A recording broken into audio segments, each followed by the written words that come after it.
nastojat ću maksimalno biti koncizan jer želim da poslije izađemo, da se družimo, da prošetamo, da budemo sa svojim porodicama, kogod je sa porodicom došao. Razmišljao sam šta da vam govorim i onda sam nekako prirodno došao na ideju da je da kažem, prirodnije da govorim o tome, pošto su velike vrućine zaista. Evo mi smo u našoj ratnoj džami pokušali da se sklonimo od te velike vrućine, od tog sunca i da nađemo hlad neki ovdje. Pa ćemo danas da se podsjetimo na jedan hadis poslanika sallallahu alejhi ve sellem u kojem nam on govori o istinskom pravom hladu koji čeka vjernike na sudnjem danu. Međutim, ima jedno pravilo, braćo i sestre, koje mi muslimani moramo da naučimo, a to je, ja ne znam je li to naše neko nedovoljno čitanje i razumijevanje vjere, ili je to neka naša ljenost, ili nas je neko treći tome naučio. Ali vjerujte, postoje mnogi muslimani koji smatraju da se plodovi vjere uživaju tek kada umre čovjek i na sudnjem danu. Dakle, imate mnoge muslimane koji su ubijeđeni, nevjernik se ovdje pati, ovdje mu je teško, ovdje on prolazi razne neke teškoće i samo na sudnjem danu ima plodove od svoje vjere, da se razumije. Džennet je okružen teškoćama. Nije lako ustati na sabah namaz. Nije lako stalno pod abdestom biti. Nije lako ne ogovarati, ne lagati, ne potvarati. U suštini nije lako. Čovjek se mora boriti sa sobom. Ali hoću da kažem da vjernik musliman koji je shvatio svoju vjeru, kada se pokori Allah, on mora da plodove te vjere osjeti još na dunjalu. To hoću da imamo na umu. Čuvajte se onoga razumijevanja vjeri, gdje ćemo mi ljepotu imana samo osjetiti na sudnjem danu. Pa kad govorimo o hladu Allahovog arša na sudnjem danu, nemojte da mislimo da su to ljudi koje će Allah staviti u hlad samo sutra kad bude polaganje računa. To su kategorije ljudi koje će Allah staviti u svoj hlad i na dunjalu. Kao kakav je taj hlad? Allah ti da bereketovo vreme, to je hlad dobrog prijatelja, to je hlad da ti Allah sačuva iskušenja, to je hlad da ti Allah dželešanohu dadne smirenost u grudima, to je hlad da ti Allah dželešanohu dadne mirnu savjest. Jel me možete razumjeti što hoću da kažem? I zato, braćo i sestre, mi uvijek kad govorimo o hadisima, o ajetima koji govore o sudnjem danu, odmah postavljaj sebi pitanje kako da ja to primijetim danas ovdje, jer sigurno od toga će me Allah i ovdje dati korist. Naprimjer, kad Allah kaže uzvišeni, pravi mali uvod pa ćemo preći na hadis. Kad Allah uzvišeni opisuje stanje džennetlija, kad uđu u džennetliju u džennet i kažu alhamdulillahi alladhi hedana li hada, hvala Allahu koji nas je uputio na ovo. وَمَا كُنَّا لِنَهْتَدِيَ لَوْلَا أَنْ هَدَانَ اللَّهُ. Da nas Allah nije uputio, mi ne bi bili ovdje. Dakle, džennetlije kad uđu kazaći hvala Allahu da nam on nije dao džennet, mi ne bi bili ovdje. Ali nemojte kad čitate ovaj ajet da mislite, a dobro, to će džennetlije sutra da kažu. Nego ti kaži se, ako želim da budem džennetlija, gdje da ja odmah ovdje kažem te riječi. Gdje da ja ovdje to osjetim, hvala Allahu koji me uputio. Da me on nije uputio, ja ne bi bio upućen. Hvala Allahu koji mi je dao sposobnost, pa snage, pa zdravlje, pa mogućnost da nešto pomognem, da uradim. Da mi Allah to nije dao, ja to ne bi bio mogućnost. Hoću da kažem, braćo i sestre, nemojte da odvajamo vjeru. Dunjalučka korist, ahiretska korist. Onaj ko vjeruje u Allah, Allah će mu zbog te vjere dati dobro i na dunjaluku i na sudnjem danu. وَلِمَنْ خَافَ مَقَامَ رَبِّهِ جَنَّتَانِ. Ko se Allaha boji, dobit će dva dženneta. Ulema kaže džennet na dunjaluku i džennet na sudnjem danu. I u tom kontekstu priča o hladu koji sljeduje vjernike na sudnjem danu. Treba da bude zapravo i priča vjernicima šta da radimo da nam Allah dadne hlad ovdje. I ovdje hlad da nam dadne. Da na dunjaluku budemo u hladu. A hlad je čega simbolika? Mira, spokoja, gledajte ljepote ovdje, tamo je 30-35 stepeni, nam ovdje lijepo ugodno. Dakle, hoćeš hlad na sudnjem danu, hoćeš hlad ovdje, Allah je kazao preko Rasulullaha sallallahu alejhi ve sellem koje su kategorije. Pa evo da prođemo kroz taj hadis, znam da ga znamo, ali da se podsjetimo na to da bismo iznova Allaha zamolili da nam dadne hlad i na ovom i na budućem svijetu. Kaže Rasulullah sallallahu alejhi ve sellem: "Seb'atun yuzilluhumullahu fi zillihi, yawma la zilla illa zill." Sedam je vrsta ljudi koje će Allah staviti u svoj hlad kad drugog hlada ne bude bilo. Vi znate da je Allah dželešanuhu preko Rasulullaha nas obavijestio da će na sudnjem danu biti polaganje računa jedan, da kažem, težak, mukotrpan čin. Sunce će prići na kilometar, na milju od glava od ljudi, pa će se ljudi u svome znoju nalaziti shodno svojim grijesima. I vi znate otprilike simbolika toga. Kada, na primjer, profesor uhvati učenika da je nešto prepisivo, ili kada šef uhvati radnika da je pogriješio, ili kada, ne znam, roditelj dijete svoj uhvati u laži. Čim zna da laže, čim zna da je nešto pogrešno uradio, neki pogrešan korak, znoje se prsti, znoje se njegovi dlanovi, jednostavno znoj ga obliva, čelo se znoji. Kad si siguran da nisi kriv, ne znojiš se, ja to nisam uradio. Ne, mama, babo, to nije tako. Vi možda misli, ali to nije tako. Profesor, to nije tako. Šefe, to nije tako. Mene sad krivo i teško mi je što mislite da je, ali to nije tako. Ti kad znaš da si čist, onda nemaš problema. Naravno, bolite kad te ljudi optuže, potvore, to je prirodno. Ali govorim da onaj insan koji ima dobra djela, on će sutra na sudnjem danu biti sačuvan nervoze, straha, znojenja i tako dalje. I Allah nam sad ovdje, odnosno preko Rasulullaha, opisuje stanje ljudi na sudnjem danu. I kaže 7 kategorija će ući u hlad. Zamislite, sunce na milju prišlo. Ljudi se znoje, kaže, neki su u znoju do članaka, neki do koljena, neki do pa, neki do grla. I tebe Allah kaže, robe moj, skloni se ovdje, ti si sačuvan danas. Naravno da je za razmišljanje koji su to ljudi koji će Allah spasiti teškoće polaganja i vrućine na sudnjem danu. Prva kategorija, kaže gospodar, imamun adil, pravedan vladar. Kao da je najvrednije, najvažnije što može da se desi, da čovjek bude pravedan. Da bude pravedan. A nije to samo, pasite, mi stalno mislimo da to se odnosi na političare. Između ostalog jeste. Jedan je alim lijepo rekao, kada bih imao dovu koja se ne odbija, ja bih, kaže, učio dovu za svoga vladara. Kad bi imao dovu, zamislite ovo veličine, Fudajl ibn Iyad kaže, kad bi imao dovu jednu, sigurno se prima. Ja bih učio dovu za svog vladara. Jer ako je vladar iskren i čestit i pravedan, takav će biti narod. I obrnuto je, braći i sestri. Kad je narod čestit, iskren, pravedan, Allah će nam takve dati. I zato nemojte da previše pričamo o onima koji nas predvode. Dajte da mi vidimo šta mi treba da uradimo. Jer oni su naša slika i prilika. Da mi sebe mijenjamo i popravljamo, pa će nam Allah bolje prijedvodnike dati. I gledajte sada, prvo pravilo, prva kategorija, pravedan vladar. Sad bi mi neki kazali, pa dobro, mi se ne bavimo vlašću, mi nismo u politici, šta nas briga za to, ova kategorija nema sa nama ništa. A vjerujte, braćo i sestre, pravedan vladar, ovdje se spominje imamun adil. Dakle, riječ imam je riječ koja dolazi od arapske riječi emame, što znači neko ko ide ispred. Ne misli se u ovom hadisu samo na političara, na državnika, nego se misli na oca koji predvodi svoju porodicu, na majku koja svoje dijete odgaja. Jer ona je ispred djeci, a otac je ispred porodici. Misli se na šefa koji je ispred svojih radnika. Misli se na direktora koji je ispred svoje firme. Dakle, svaka pora života i tako da svi smo mi, braćo, obuhvaćeni ovom kategorijom. Jer se svi mi u nekom domenu pitamo. Negdje se pitamo, u nekom domenu. Pravedan vladar. I zato, braćo i sestre, osobina pravednosti, mi svaki petak sa našim vjera učimo inna Allaha ya'muru bil adl. Allah naređuje pravdu. Allah naređuje pravdu. Gledajte, to je tako bitno da izgrađujemo. Osjećaj za pravdu, da nas, zašto ovo govorim? Kakvi smo mi ljudi? Kad smo mi ugroženi, kad je moje pravo ugroženo, glasan sam. Ja se javljam, protestujem. Kad je tvoje pravo ugroženo, a meni dobro, a šta me briga? To je tvoj problem. Ma ko si ti da se za tebe borim? Neće Allah to pomoć, braćo i sestre. Neće Allah uzvišeni dati nam svoju pomoć kad se mi tako ponašamo. Tvoj problem mora da me boli koliko moj problem me boli. I obrnuto.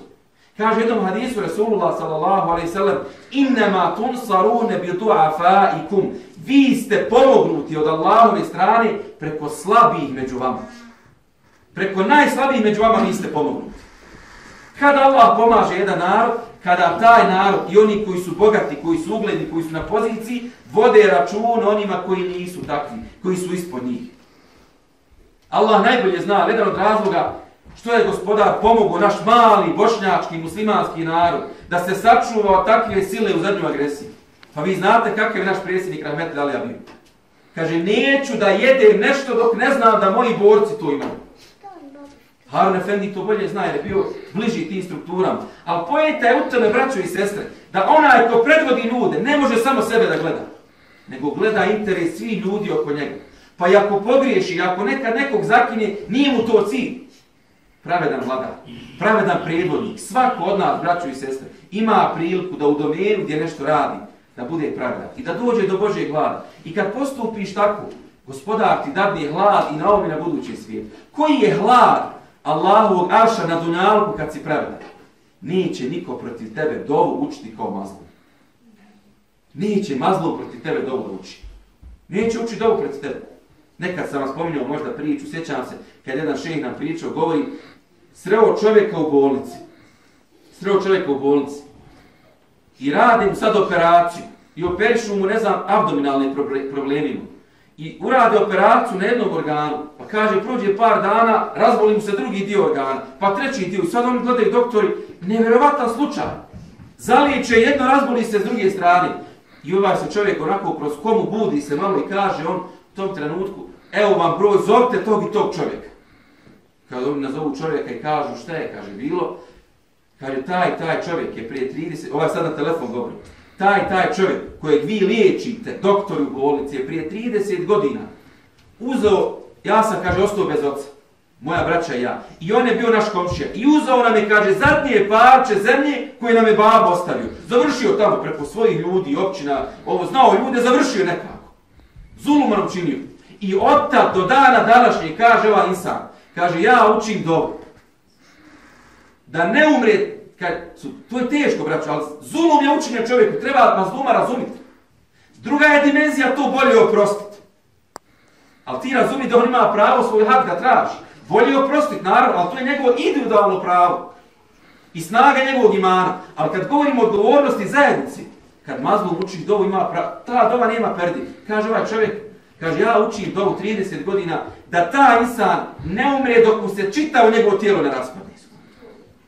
I sad dio po dio njegovog, Allah tako da. I sad on traži, gledajte, i zato kažem, Allah kaže, hel džeza'u lihsan illa lihsan. Nagrada za dobro je samo dobro.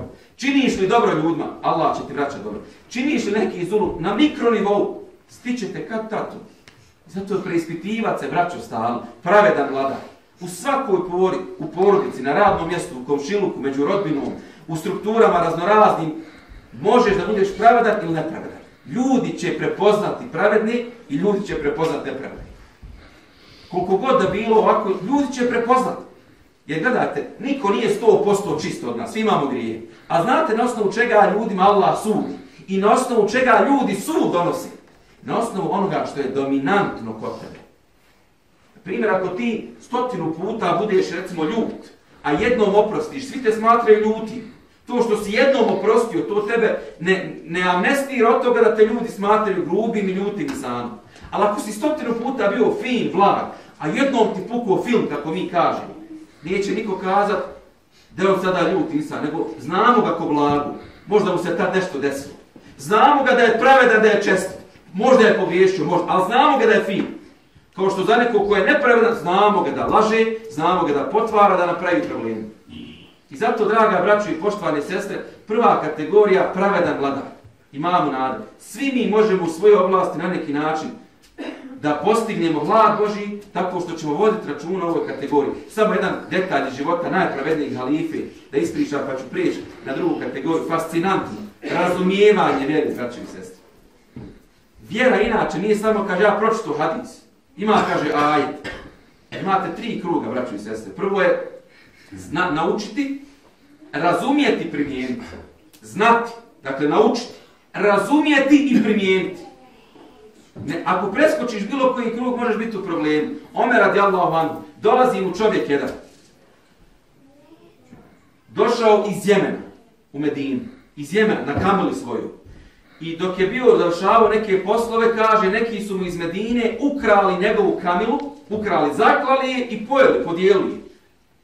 Dolazi taj čovjek iz Jemena, žali se halifi. Takav je sistem bio tada.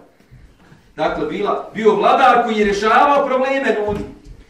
I sad on zovne ljude koji su ukrali tu, odnosno koji su ukrali tu delu i koji su je zaklali i pojeli. Kaže, šta je razlog, što ste vi to uradili? kaže, slušaj Omer, mi radimo kod tog i tog čovjeka tamo. Mi radimo kod nekog čovjeka.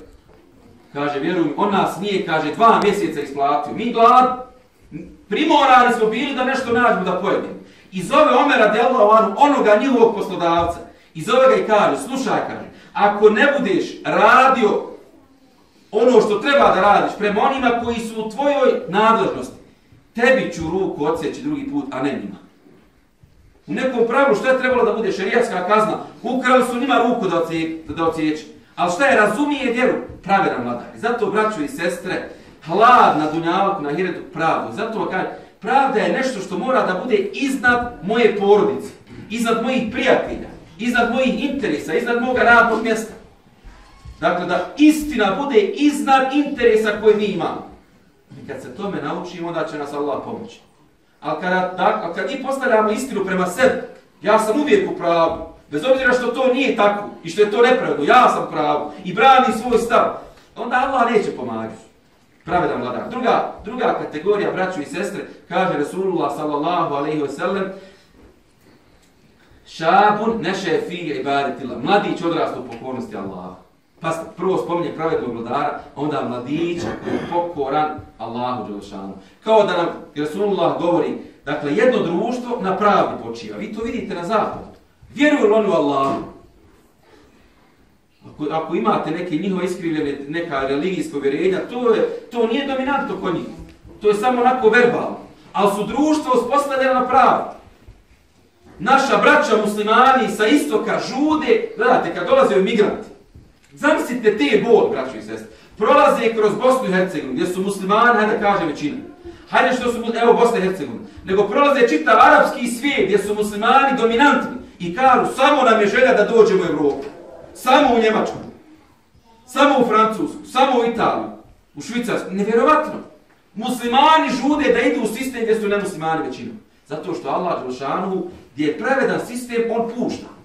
Jer dimenziju vjere, imana i kufra Allah za sudnji dan ostavlja. Pravda je nešto što se uspostavlja ovdje. To je temelj jednog društva, naravno.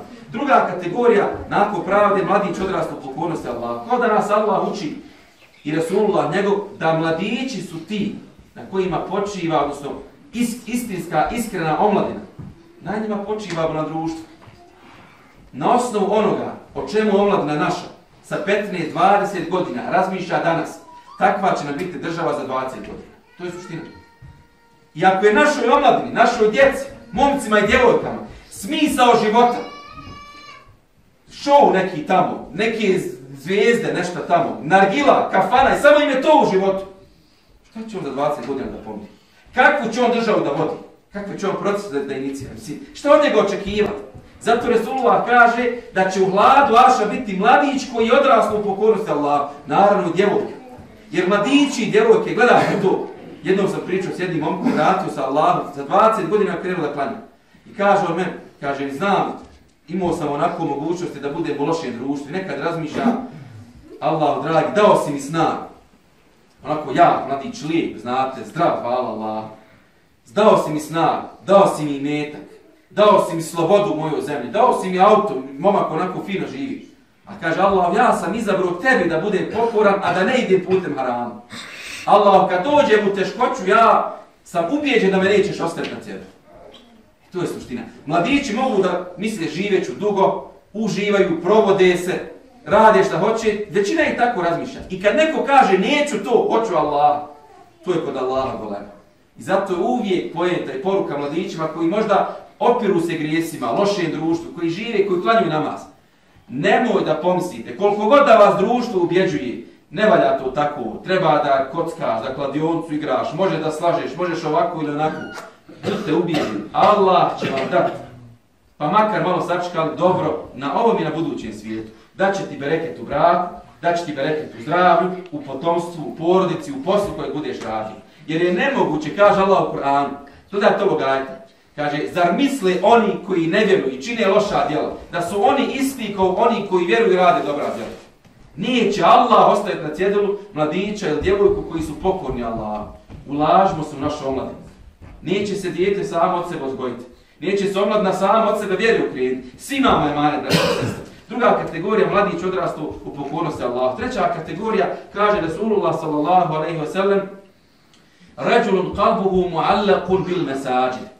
Čovjek čije je srce vezano za džamiju. Vi ste ljudi čija su srca vezana za džamiju. Većina vas je masu došla ovdje, jer volite džamiju, jer džamija živi u vašem srcu, jer volite svoju vjeru i to je vam velika blagodat.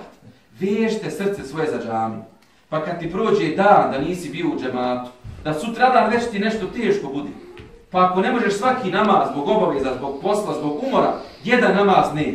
Pa makar jednom sedmično sa porodicom da insan izađe. Kaže ulema, vjernik se u džamiji osjeća poput ribe u vodi, a licemjer se u džamiji osjeća poput ptice u kavesu. Sad vi sebe procenite, imate ljudi koji, znate, kad se ono jednom kaže, pitao, kaže Salko, kaže, si ti ukro te spihe iz džamije? Kaže, nisam, kaže, Boga mi nikad i praga prešao. Znate, imate ljudi tako koji jednostavno nešto mu ne da. Naravno, i njegovo neznanje, i šeitan, i slabosti, ali vežimo srca za džamiju. Ne može ti biti draža kladionica od džamije. Ne može ti biti draža kafana od džamije. Ne može biti draža mladiću, djevojci, diskoteka ili nekom mjestu gdje se haram čini od džamije. Jer, gledaj, samo ću s ovom rečenicom da završim ovu kategoriju. Ako je Allah rekao u Kur'anu, a mi vjerujemo Allah, tako, Ela bi zikri Allahi tatma'inul qulub. Srca se smiruju samo spominjanjem Allaha. Ako je Allah to rekao, a mi vjerujemo u to. I ako je ovo Allahova kuća, zar mislite, ako ne nađemo smiraj ovdje u džamijama, da ga bilo gdje drugo možemo naći? Znate koliko se me ljudi javlja svaki dan? Depresija, iskušenja, problemi, razvaljeni međuljudski odnosi, ne znaju gdje će, šta će, ne znaju kako da riješi problem. Ako ovdje u džamiji na seždi čovjek ne može naći smiraj u svom džematu, posebno čuvajte svoje džemate, svoje mahalske džamije čuvajte. Ako tu ne može smiraj naći, ne može ga nigdje drugog naći, braćo i sestre. A lutat će, tražit će. Jer Allah je rekao je habul biladi ila Allahi mesađiduha. Najdraža mjesta Allahu na dunjalku su džamije. Dakle, čovjek čije srce vezano za džamiju. Koliko sad primjera ima, sjećam se kad jedan Mutevelija u agresiji kad je bilo, kaže, dolazi do njega haber, njegova kuća do džamije bilo. I kaže, sada dolazi haber, kaže njemu, kaže, slušaj, hađija, izgorila te kuća čitava. Prvo pitanje koje hađija postavlja, kaže, jel, kaže, išta bilo džami? Kaže, alhamdulillah, Allah je dao da je onaj tamo kabal koji je vodio prema džami, da je prekinut bio i nije prešlo na džami. I kaže ova hađija, kaže, tako mi Allah, draže mi je što je čitao moja kuća izgorila, nego da je cigla jedna sa džamije zapala. Zamislite da sad takvom insanu, kojem je Allahova kuća draža od njegove, zar mislite da će njega Allah iznevjeriti? Da mu neće olakšati, da mu neće snagu, da ga neće pomoć, da mu neće džennet. Zato vezat srce za džamiju. Braćo i sestre, ono što volimo, vjerujte, to je proces. To traje. Ne možeš ti odjednom sada, kad je probudio se i voli džamiju, neko te uči, neko te odgaja da zavoli džamiju. Ko što je neko mladića tamo jednom uveo u kladioncu, drugi put i nakon toga, kao što kaže, navukao se. A srce mu nemirno iznutra. I zato ovdje kaže Rasulullah, rajulun qalbuhu mu'allaqun bil masajid, vezano mu srce. Imate ljudi dolaze u džamiju, ali mu srce vezano. Dolazi zbog ljudi, dolazi zbog šefa, dolazi zato što mora, što mahala ide, da ne kaže neko što ga neko natjerao. Pojente da ti srce bude vezano, da ti žudiš za tim, da čežneš, da ti je teško kad ti prođe dan, dva, tri, a nisi obavio namaz u džematu, nisi vidio brata kojeg iz džemata znaš. Treća kategorija. Četvrta kategorija kaže Rasulullah sallallahu alejhi ve sellem, Rajulani tahabba fillahi ijtama ala zalika wa tafarraqa alayhi. Dvojica ljudi koji se zavole radi Allaha, sastaju se na tome i rastaju se nakon toga. Šta nas ovdje Rasulullah uči? Hoćeš u hlad na dunjalku, u hlad na sudnjem danu, voli ljude radi Allaha. Voli ljude radi Allaha. Voli ljude zato što te ti ljudi podsjećaju na Allaha, jer te približavaju Allaha. Kad vidiš insana, recimo laže, a tebi ne smeta ništa, to je znak da u tebi laž stanuje. Kad vidiš insana krade, a tebi ne smeta to je znači da si se ti ogledao u njemu. Ali kad vidiš insana da obavlja namaz, da čestito se ponaša, da radi dobra djela, da se čuva haramu i zavoliš ga, to je znak da u tebi te osobine žive. Jer mi smo ogledalo, braćo i sestre. Ogledalo smo jedni drugima. Ono što volimo i ljudi koje volimo su zapravo naše stanje. Naša su slika. I zato volite ljude radi Allaha. Kaže jednom hadisi kuci uzvišeni gospodar وَجَبَتْ مَحَبَّتِ لِلْمُتَحَابِينَ فِيَّ Moja ljubav je zagarantirana za one koji se radi mene voli. Zašto je? Pa znam si Allah da te voli. Kako ti sad neko rekao volite načelnik, gradonačelnik, predsjednik te voli, neko te voli, to ti je golemo. Znam si Allah te voli. Gospodar svih ljudi. To je golemo nešto. Kako do toga doći? Kad voliš radi Allaha. A zašto je Allah dao takvu veliku nagradu za ljubav u ime njega? Zato što većina ljudi ne voli iskreno. Zato što većina ljudi interesno voli. Većina ljudi ide lokom, ja ovoga znam, sad njih ću biti dobar zato što može da mi završi to. Interes neki ima. Malo ima ljudi koji voli i kako ćete znati da nekog volite radi Allaha? Kad nemate dunjaličkog interesa prema toj osobi, a u društvu sa tom osobom spominjete Allaha i vama iman, vjera vaša raste. To je znak da ste sa tom osobom na pravoj relaciji. Ne možete ništa završiti ta osoba, ne možete ništa plaho dunjalički pomoć, možda nešto u svojoj oblasti. Ali ti to nije bitno. Bitno ti je da ti sa tom osobom veličaj gospodara. Braćo i sestre, voljeti radi Allaha je ono što su ashabi postigli. Ebu Bekr radi Allahu anhu plaća Bilala da ga oslobodi. Plaća onom tamo robovlasniku, Umejje ibn Halefu i daje mu. Pita ga Umejje, koliko ćeš dati Ebu Bekre za ovoga roba? Kaže, koliko tražiš? Kaže, daj mi 7 zlatnika. Evo ti 7 zlatnika. A onda kaže njemu, jesi, kaže, budala Ebu Bekre, pa ovaj crni rob, Bilal, ne vrijedi nijednog zlatnika. Kaže, moj Umejje, da si ti meni tražio 100, ja bi tebi 100 platio. Jer nema tog dunjalka koji može između mene i moga brata stati. Hoćemo da, braćo, da imamo hlad, evo ovdje. Za sudnji dan se podrazumije, ali govorim ovdje, kako da te Allah dadne hlad, da se ne razočaraš u ljudi, da ti ne zabiju nož u leđa, da te ne iznevjere, da te ne ostavi na cjedilu, vodu radi Allaha. Radi Allaha u relaciju ulazi. I to je hlad koji hoćeš ovdje. Ljudi koji radi interesa vole, pa kad se razočaraju, pa počnu da plaču, pa iznevjerili svi, to je također teškoća, to peče čovjekovo srce. To je znak da on nije dobio hlad o kojem mi govorimo ovdje na dunjalu. To je 4. kategorija. 5. kategorija kada kaže Rasulullah sallallahu alejhi ve sellem rajulun da'athu imra'atun zatu mansabin wa jamalin fa qala inni khafu Allah. Čovjek kojeg pozove lijepa i ugledna žena na grije, na haram, na blud i on kaže ja se Allaha bojim. Ovo može da bude ovako doslovno kao što Rasulullah kaže, pa baš da se odnosi na blud, a može da se odnosi na svako opiranje strasti. Pa kada ideš, ne znam, putem, oboriš pogled, da ne vidiš samo nekoga ko ne zna za Allaha i razgoličio se. I ti radi Allaha to uradiš. Ako se boriš sa svojim strastima, pogotovo mladićima i djevojkama govorim, ako se boriš sa tim, boriš se sa sobom. Ima jedan hadis, kaže poslanik alejhi salatu vesselam, pogled je šejtanova strelca. Pa kaže onaj ko uspije da obori pogled, da ne gleda ono što je haram. A harama ima puno. Nije samo u smislu odjevanja. Može biti haram pogled prema dunjalku i on vidi kod njega auto 100.000. I sad to je isto haram pogled. Jer taj dunjaluk nema vrijednost kod Allaha. Haram je pogled kad gledaš nekog sa podozrenjem, kad kažeš, ma šta ćeš ti jadu jedan? Ko si ti da mi govoriš? Ti si niko i ništa. Taj takav pogled prema čovjeku je haram pogled. Dakle, može biti sa strastima, može biti prema dunjalku, veličajući dunjalku, može biti prema ljudima sa podozrenjem.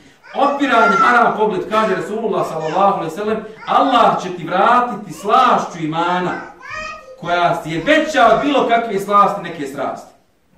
I probajte, borite se, obarajte pogled, pa kad osjećaj zadovoljstva dobiješ u grudima, jer si oborio pogled.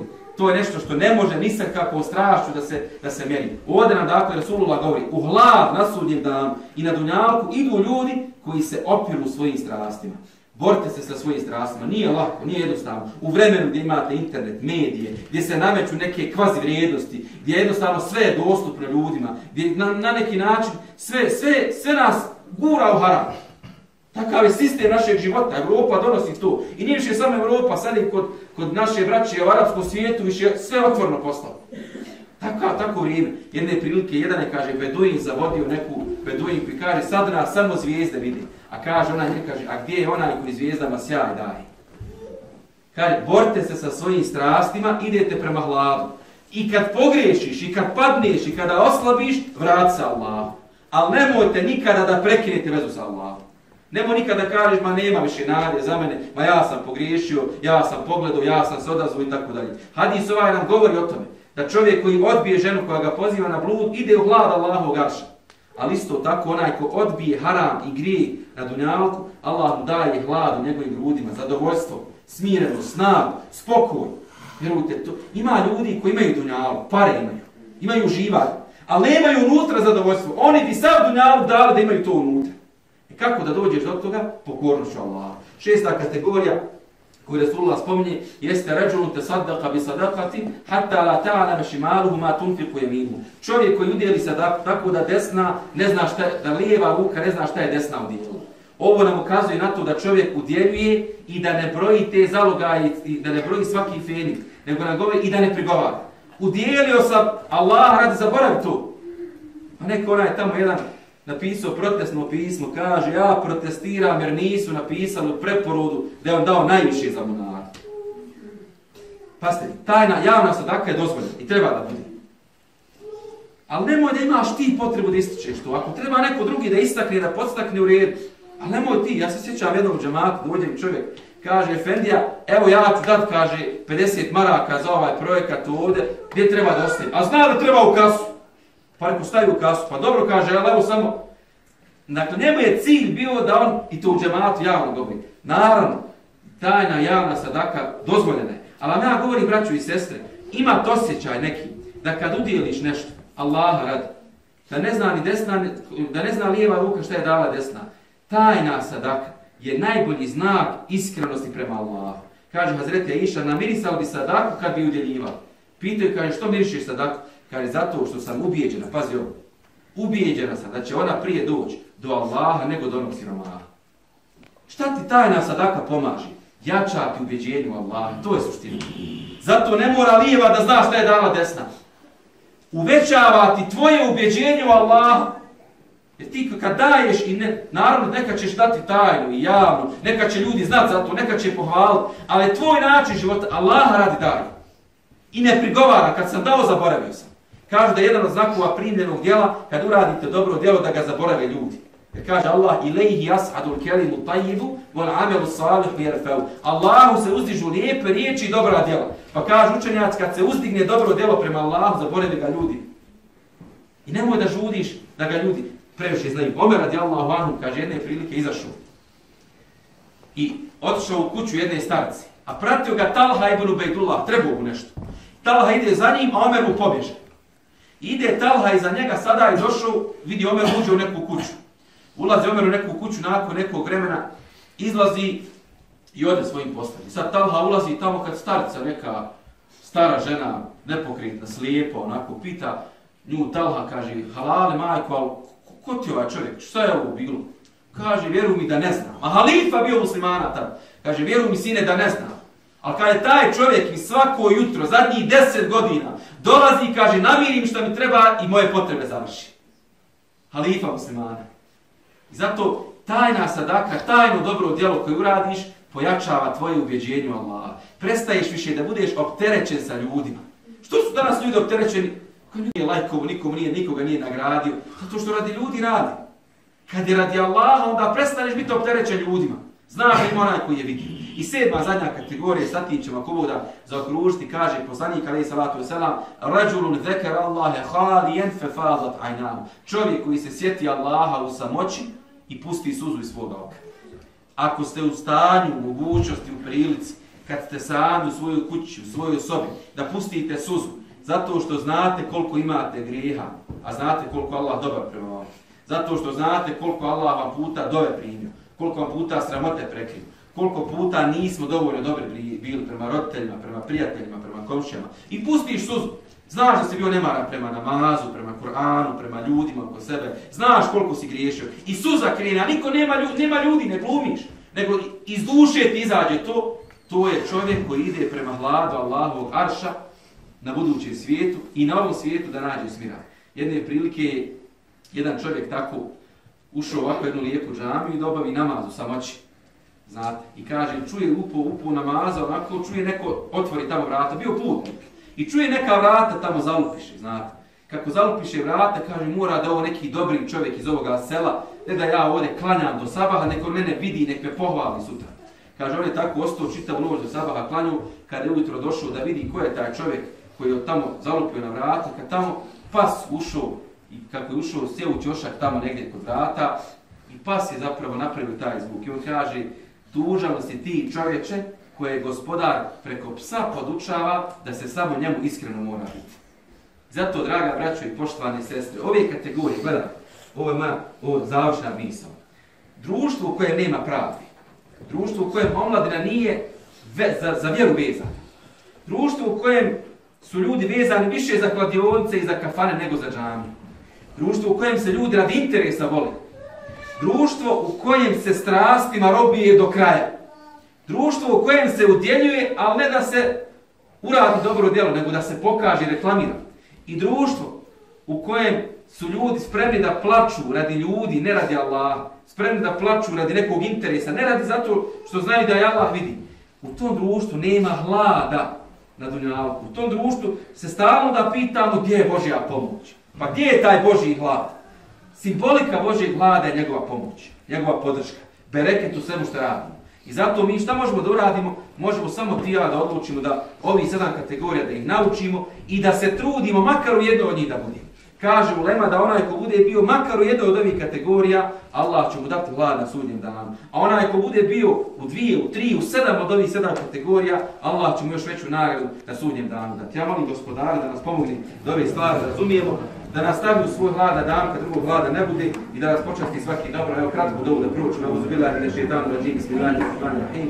Alhamdulillahi rabbil alamin wa salatu wassalamu ala rasulina Muhammadin wa sallam ajma'in. Gospodar naš, počasti nas, ne mora nas poniziti, oprosti na grijehe, ne mora nas kazniti, zaštiti nas od svakoga grijeha i svakoga zla. Počasti nas da činimo dobro, da idemo prema džennetu, ne mora idemo prema džehennemu. Allah, počasti nas da budemo pravedni u društvu, svojim porodicama, svojim.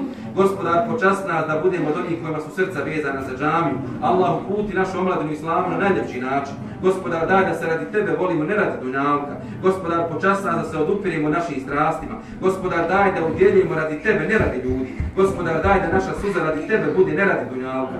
Gospodar, počasti nas na dan kada drugog hladu si tvoga ne bude bilo, da u tom hladu budemo. Allah, podar nam bereket u našem životu na ovom i na budućem svijetu. Ojačaj našu zajednicu, pomozi naš narod, ujedini naše safove, podar nam svaku dobro, Gospodar, i na ovom i na budućem svijetu. Allah, nemoj da nam dunjalu bude najveća briga, neka nam najveća briga bude to da li si ti zadovoljan sa nama. Gospodar, daj da budemo dio rješenja, ne dio problema u našoj porodici, našoj zajednici. I Gospodar, ako mi zaboravimo tebe, nemoj ti zaboraviti nas.